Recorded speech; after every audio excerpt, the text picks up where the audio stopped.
net Esmeralda Goldland biar bener-bener early game itu sekalian. Kalau menurut gua Esmeralda Goldland walaupun emang early game sekalian ini agak punya chance yang berat untuk dibawa di early game. Butuh marksman. Clearnya cepat.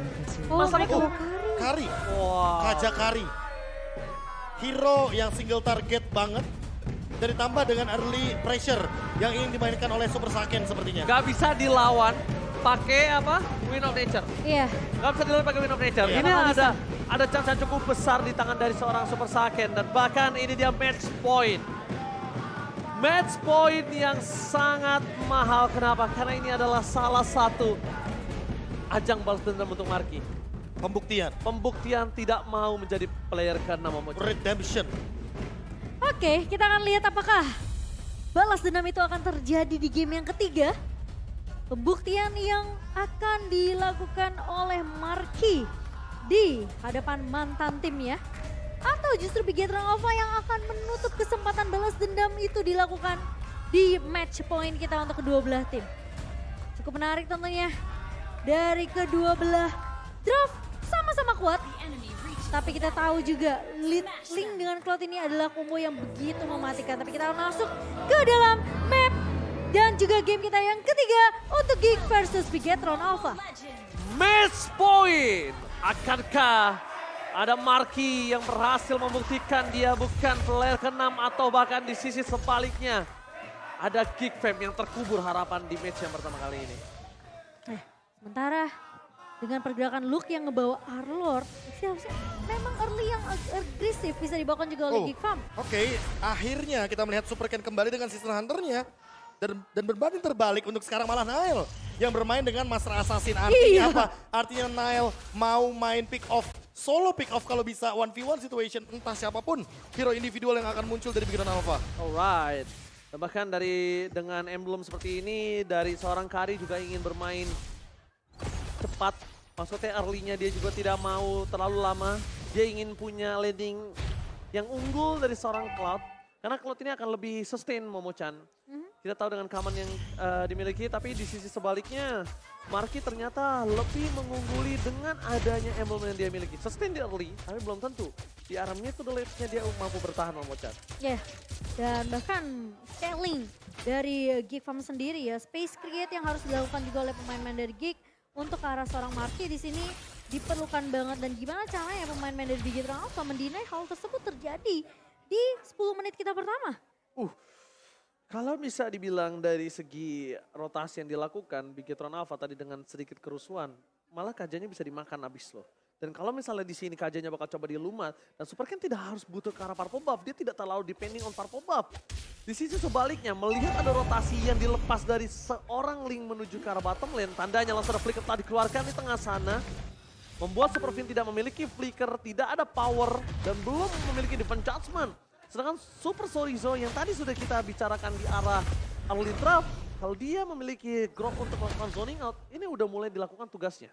Ya, sementara dari Super Ken sudah kembali lagi mencoba untuk melakukan kontes di area turtle-nya dan sudah ada proses yang baik. Setelah dikeluarkan, Luke bakal coba dimakan, first blood telah berhasil didapatkan, tapi ternyata di sana power of retribution di tangan dari Super Ken. Tempest of Blade menuju ke arah belakang tidak bisa membuat seorang Nile untuk mendapatkan turtle dan bahkan kemungkinan besar Nile akan kehilangan purple buff-nya. Ya, karena udah mulai langsung diinvasi begitu saja.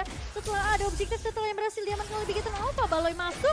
Satu buat ada revenge, namun kali ini di area depannya ditahan. Oh, Super Ken berhasil menghindari damage dan dapat satu point kill. Menghindari damage dari seorang Tyron Rage. Sosok Valoisky gagal mendapatkan Super Ken, tapi dia malah bebas bernyanyi bermain piano di tengah sana. Electrifying Beats lagi-lagi. Dan Bigetron Alpha kembali dengan permainan yang kita udah mulai mungkin ngeliat di game pertama. Mereka coba untuk ngebait satu buah teamfight yang mungkin bisa dibilang skirmish kecil di area purple-nya. Dan itu diiyain sama Geek Farm. Dan bahkan Aboynya keculik. Ya, ini kerugiannya sebenarnya ada di Aboy sih. Kalau misalkan Aboy kita match up-kan dengan Super Key, mau tidak mau nanti kita akan melihat perbedaan level dan item di early game. Tapi untuk saat ini setidaknya itu yang paling bisa dilakukan sama Geek Farm, mempertahankan purple buff untuk Nile agar dia tidak kehilangan pattern farming yang benar-benar potensial di early game. Karena kalau dari early game aja purple buff-nya pun sudah hilang, kemungkinan besar di sini Bigetron Alpha akan invade dan berkali-kali akan melakukan hal yang serupa. Oke, dan untung aja nggak hilang. Tapi kalau misalnya dilihat dari Super Fin bakal coba untuk melakukan invasi ke arah bottom lane. Informasi yang harusnya sudah didapatkan ya. Dan ini Marky juga langsung melakukan defensive mode. Dia langsung mencoba untuk bertahan. Tapi nampaknya ada yang mengikuti Super Ken. Informasi telah diberikan. Driven Judgment telah didapatkan. Palos akan coba dimakan bulat-bulat. Super Ken dengan sangat instan menuju ke arah seorang Aboy. Tidak ada cover menuju ke arah seorang Super Saiyan. Tapi nampaknya Super Saiyan juga akan menjadi korban keganasan dari Kickpop. 1-1 dan ternyata triple kill. Looking for Maniac. Apakah ini akan menjadi satu bom Maniac pertama untuk Super Ken? Karena ada Luke di depan sana yang coba dimakan begitu saja. Wajah dan tidak ada Maniac. Lebih fokus ke arah satu point kill untuk Turtle selanjutnya. Tapi itu jadi keuntungan yang benar-benar bakal bikin snowballing banget ke arah Bigetron Alpha, Prof. Plus timingnya nggak sih? Kayak kita ngeliat timingnya ini pas banget. Abis dapetin point kill terhadap Luke, muncul Turtle ternyata. Turtle-nya muncul. Ini udah kayak disiapin, ini bonusnya loh. Turtle-nya, setupnya dan semuanya. Karena balik lagi, untuk sekarang lagi-lagi Nael harus benar-benar effort lebih. Karena dia tidak membawa Season Hunter, dia membawa Master Assassin.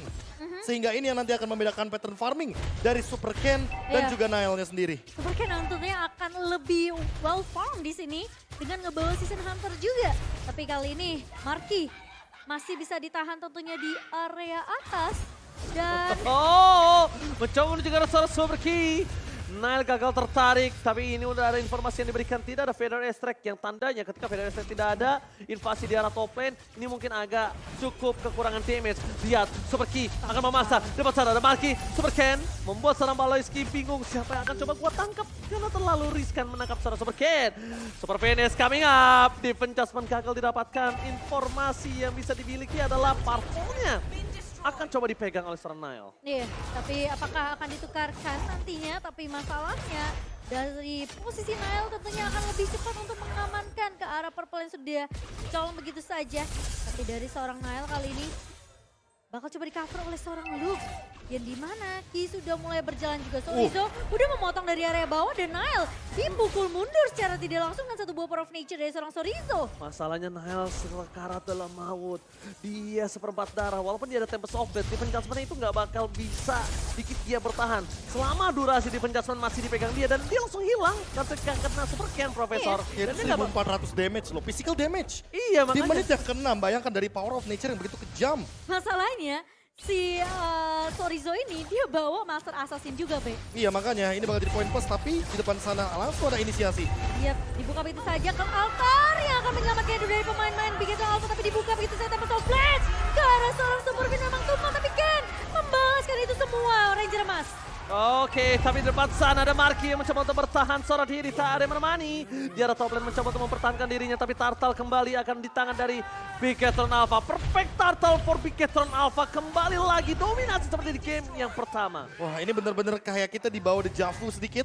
Di game yang pertama hanya diberikan 2 poin kill saja. Dan bahkan Super Fin di-trade dengan banyaknya pemain dari Geek Farm.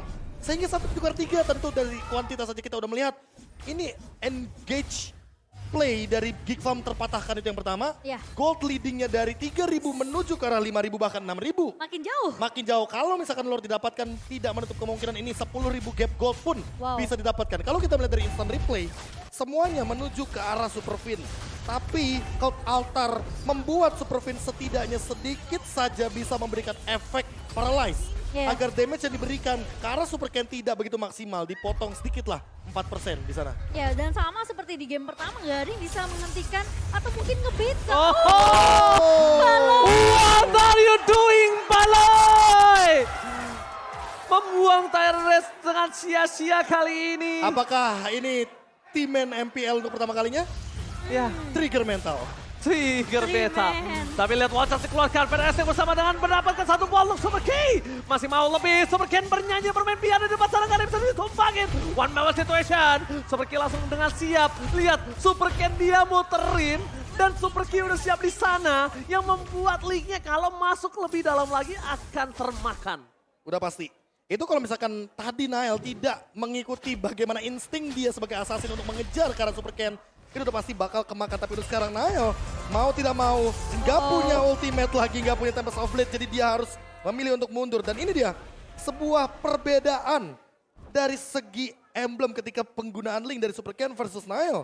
tadi bedanya yang pertama, Fatal digunakan, Season Hunter masih di bawah. Tapi untuk dari Nael, dia membawa Swift, dia membawa attack speed, tapi tidak membawa Season Hunter. Dia memilih Master Assassin di sini. Iya, dari segi farming tentunya akan sedikit tertinggal jauh ya, Be ya.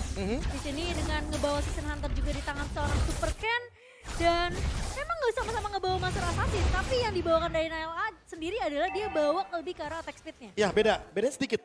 Ya mungkin kalau kita ngeliat dari Swift aja cuma satu ya karena attack speed. Tapi untuk sekarang, Oke, kalau Outer telah dikeluarkan, Paulus King ada terrorist tapi free hit. Dikeluarkan oleh seorang Super Saiyan, Marky hilang. Watchas di arah belakang membuat seorang Aboy harus flicker ke arah depan. Mencoba untuk menukar dengan 1 untuk 1, tapi nampaknya gagal. Ini pencara. Mereka kehilangan 3 playernya ketika ada Lord yang mudah muncul ke lane of down. Nostalgia, Deja Vu game yang pertama kembali lagi hadir kali ini. 8-0-3 ya kan. Plus, ini plusnya ya. Menit 9 Blood Wings udah ada di tangan dari Super Ken. Itu seberapa besar damage Seberapa Magic? besar damage? Ya ini dia jawabannya. 36.735 damage magical yang diberikan ke teman-teman Geek Farm. Dan pattern farmingnya benar-benar tidak terhentikan. Nael sudah kehilangan purple buff-nya dan bahkan untuk saat ini invasi ke arah orange buff bukan hal yang mustahil. Oke, Dan bahkan- Nael. Hampir aja dipaksa tempo offlane, Cimo. Hampir ya. Hampir. Hampir. Untung. Dan sama seperti yang kita tahu Geek Fam, patternnya all for one for all. Wow. Mereka maju, tumbang satu persatu dan bahkan dari Bigetron Alpha mereka yang tinggal nunggu inisiasi yang dibuka sama seorang Baloy. Oke, memang MPL makin lebih keras, tidak ada game 2-0, game 2-1. Apakah kali ini para pasukan dari Bigetron Alpha akan menghubur mimpi dari Geek Farm menamatkan di game yang pertama kali ini. Sorry, di match yang pertama. Tapi match kali ini benar-benar membuat Bigetron Alpha harus membolongi semua base turret supaya mereka bisa lancar dari 3 lane push. Satu babak celuk, termakan, Watch dikeluarkan, Marky hilang. Namun apapun terjadi walaupun di-cutting dan ini dia. Bigetron Alpha, sang super squad berhasil mendapatkan kemenangan pertama mereka di MPL. Mendakan kemenangan yang begitu